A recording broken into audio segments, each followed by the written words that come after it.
Apakah kalian mengerti pembuatan popcorn? Biasanya popcorn dimasukkan ke dalam wadah tertutup, seperti panci atau alat masak lainnya.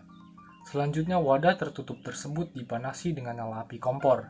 Adanya tambahan kalor dari nyala api membuat biji popcorn. Adanya tambahan kalor menyebabkan sistem biji popcorn memuai dan meletup, sehingga mendorong penutup panci. Si biji popcorn tadi melakukan kerja terhadap lingkungan. Dalam proses ini, keadaan popcorn berubah karena suhu, tekanan, dan volume. Popcorn berubah saat memuai dan meletup. Meletupnya popcorn hanya merupakan salah satu contoh perubahan keadaan sistem akibat adanya perpindahan energi antara sistem dan lingkungan. Apa yang terjadi pada peristiwa popcorn tadi berhubungan dengan termodinamika. Sebenarnya apa sih termodinamika? Yuk simak penjelasannya.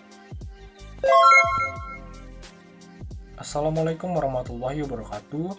Tabi pun, perkenalkan nama saya Muhammad Malvin Raffi dari 12 MIPA 8. Teman-teman semua apa kabarnya nih? Semoga kalian baik-baik saja dan selalu diberikan kesehatan. Hari ini kita akan belajar termodinamika. Tapi sebelum kita memulai pembelajarannya, ada baiknya kita berdoa terlebih dahulu. Berdoa mulai. Berdoa, materi yang akan kita bahas adalah termodinamika. Termodinamika itu sebenarnya apa ya? Termodinamika adalah ilmu yang menggambarkan usaha untuk mengubah kalor menjadi energi, termasuk proses dari aliran energi tersebut dan akibat yang dihasilkan oleh perpindahan energi tersebut. Sebagaimana materi mengenai kalor sendiri telah kita pelajari pada saat SMP, yaitu perpindahan energi akibat adanya perbedaan suhu. Sebelum masuk ke dalam materi pembelajaran, teman-teman, termos pasti sudah tidak asing lagi di telinga kita. Alat satu ini dapat mempertahankan suhu air panas agar tetap panas. Termos terdiri dari dua lapisan, lapisan dalam dan lapisan luar. Lapisan dalam dilapisi dengan material perak atau kaca agar dapat mempertahankan panas. Itulah sebabnya mengapa sewaktu kalian melihat bagian dalam termos, akan terlihat material berkilau seperti kaca. Antara lapisan dalam dan lapisan luar terdapat sebuah ruangan kosong dan dalam kondisi vakum, yaitu kondisi di mana udara tidak dapat masuk dan keluar. Akibat dari adanya ruangan hampa seperti inilah yang dapat mencegah dan mengurangi perambatan kalor atau suhu panas dari air keluar dinding, sehingga kondisi suhu pada air dapat dipertahankan selama beberapa hari. Dengan kata lain, radiasi panas yang dipancarkan oleh air dapat dicegah. Itulah sebabnya mengapa jika kalian menyentuh dinding termos yang berisi air panas tidak terasa panas. Berbeda jika halnya ketika kalian menyentuh dinding gelas yang berisi air panas akan terasa panas. Begitulah prinsip kerja dari termos. Kita akan mulai dari hukum termodinamika 1. Hukum termodinamika 1 berbunyi, energi tidak dapat diciptakan ataupun dimusnahkan, melainkan hanya bisa diubah bentuknya saja. Berdasarkan hukum tersebut, maka dihasilkan rumus sebagai berikut. Q sama dengan delta U ditambah W. Q adalah kalor, delta U adalah perubahan energi dalam, dan W adalah usaha. Di mana jika Q bernilai positif, maka sistem menerima panas, dan Q bernilai negatif jika sistem melepas panas. Lalu jika delta U bernilai positif, maka energi dalam naik, dan jika delta U negatif, maka energi dalam turun. Dan jika W bernilai positif, maka sistem melakukan usaha, dan W bernilai negatif saat sistem menerima usaha. Dalam termodinamika terdapat beberapa proses. Proses yang pertama adalah proses isobarik. Proses isobarik merupakan proses perubahan sistem pada tekanan tetap.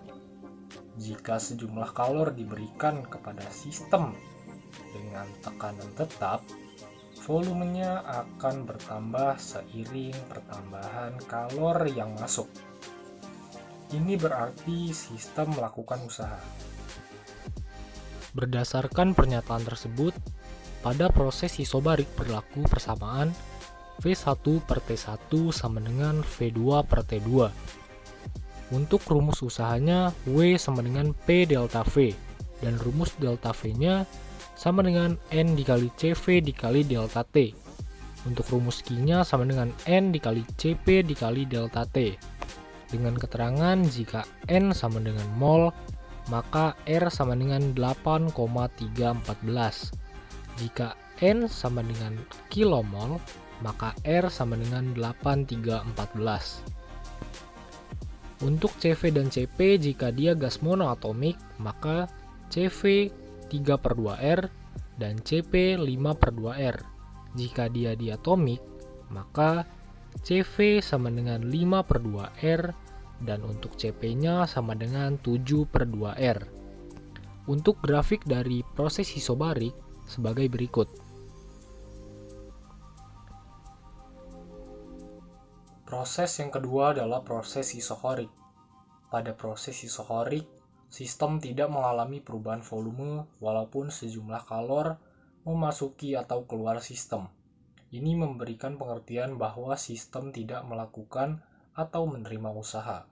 Dengan kata lain, usaha yang dilakukan sistem atau yang dilakukan lingkungan pada sistem sama dengan 0.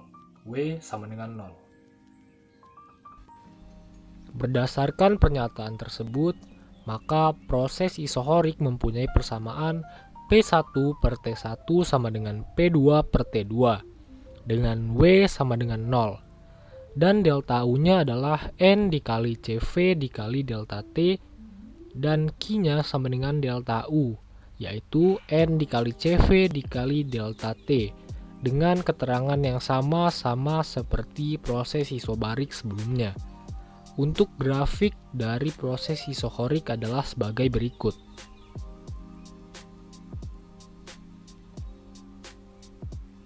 Proses yang ketiga adalah proses isotermik. Sesuai dengan namanya, proses isotermik merupakan proses perubahan keadaan termodinamika yang terjadi pada suhu konstan atau tetap. Suhu konstan tersebut menyebabkan tidak ada perubahan energi dalam sistem atau delta U sama dengan 0. Berdasarkan pernyataan yang barusan, maka proses isotermik mempunyai persamaan P1 dikali V1 sama dengan P2 dikali V2 dengan rumus usaha W sama dengan N dikali R dikali T dikali Ln dikali V2 per V1 dengan delta U sama dengan 0 dan Q sama dengan W. Untuk grafik isotermik adalah sebagai berikut.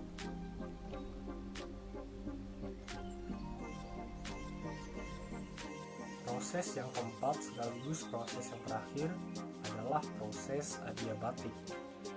Proses adiabatik adalah proses perubahan sistem tanpa ada kalor yang masuk atau keluar dari sistem. Walaupun tidak ada kalor yang masuk atau keluar, tetapi suhunya tidak tetap. Proses adiabatik dapat dilakukan dengan cara menutup sistem serapat-rapatnya, sehingga tidak ada pertukaran kalor dengan lingkungan. Berdasarkan pernyataan yang tadi, maka proses adiabatik mempunyai persamaan P1 dikali V1 per T1 sama dengan P2 dikali V2 per T2 dengan rumus usaha W sama dengan negatif delta U dan delta U-nya sama dengan 3/2N dikali R dikali delta T dan Q sama dengan 0. Untuk proses adiabatik, grafiknya adalah sebagai berikut.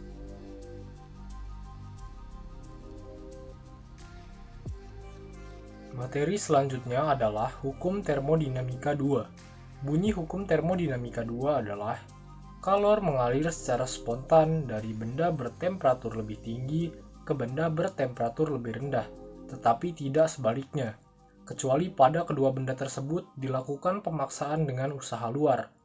Untuk subbab dari hukum termodinamika 2 ini adalah mesin Carnot. Rumus efisiensi mesin Carnot atau mesin panas, yaitu efisiensi sama dengan Q1 min Q2 per Q1 dikali 100%. Lalu ada efisiensi sama dengan 1 min Q2 per Q1 dikali 100%. Dan ada efisiensi sama dengan 1 min T2 per T1 dikali 100%. Dengan keterangan Q1 adalah kalor yang diserap, Q2 adalah kalor yang dilepas, Q dalam satuan Joule. T1 adalah suhu reservoir bersuhu tinggi, dan T2 adalah suhu reservoir bersuhu rendah. Untuk T dalam satuan Kelvin. Contoh soal 1. Apa contoh alat dari proses adiabatik? A. Panci presto, B. termos, C. laptop, dan D. alat las. Jawabannya adalah B, yaitu termos. Prinsip kerja termos itu sederhana. Termos menggunakan bahan yang bersifat adiabatik, yaitu seperti kaca atau logam. Bahan adiabatik secara ideal menghambat atau tidak memungkinkan terjadinya interaksi antara sistem dengan lingkungan. Dengan menggunakan bahan adiabatik ini, termos mampu mempertahankan suhu air yang berada di dalamnya. Air panas yang sudah masuk termos tidak akan cepat mendingin.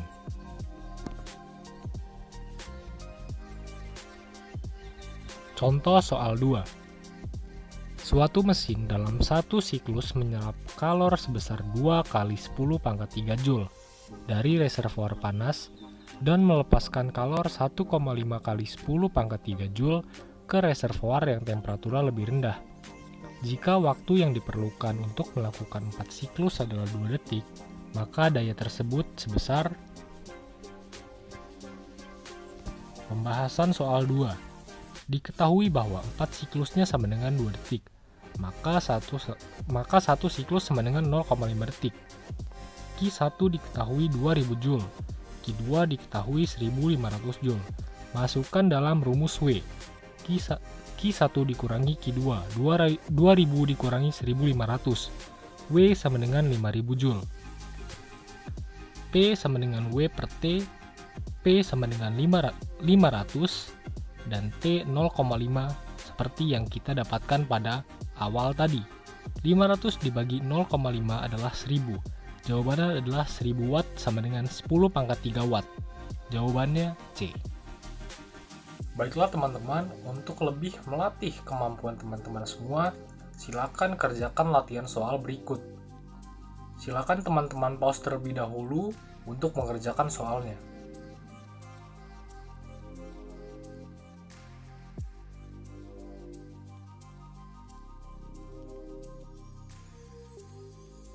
Aplikasi dalam teknologi. Hukum termodinamika berlaku untuk prinsip kerja kulkas. Seperti yang kita ketahui bahwa energi panas selalu bergerak menuju ke daerah yang lebih dingin. Meskipun memiliki cara kerja yang berlawanan, prinsip kerja kulkas masih berhubungan erat dengan hukum perpindahan kalor. Sebuah lemari es harus melakukan tugas untuk membalikan arah normal ke aliran energi panas. Tugas itu melibatkan penggunaan energi yang bertujuan untuk memindahkan sesuatu, dan untuk melakukannya sebuah kulkas membutuhkan energi. Dalam kasus ini energi disediakan oleh listrik. Kunci proses kulkas dan sistem pendingin lain agar dapat bekerja terdapat pada refrigeran. Refrigeran adalah zat semacam freon yang bertitik didih rendah, sehingga dapat memfasilitasi perubahan bentuk antara cair dan gas.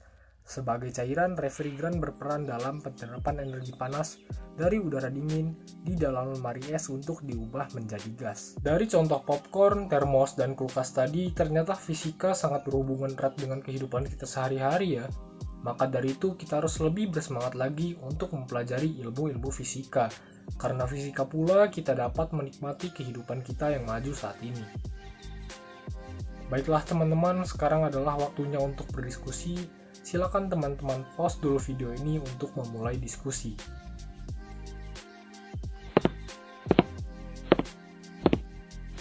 Sedikit pesan untuk teman-teman semua, jangan lupa belajar dan banyak baca bukunya ya, karena di dalam buku terdapat banyak sekali ilmu yang bermanfaat yang kelak akan berguna untuk kehidupan kita di masa mendatang. Terima kasih telah menyaksikan video pembelajaran ini. Saya berharap video ini dapat bermanfaat bagi teman-teman semua. Saya akhiri, wassalamualaikum warahmatullahi wabarakatuh.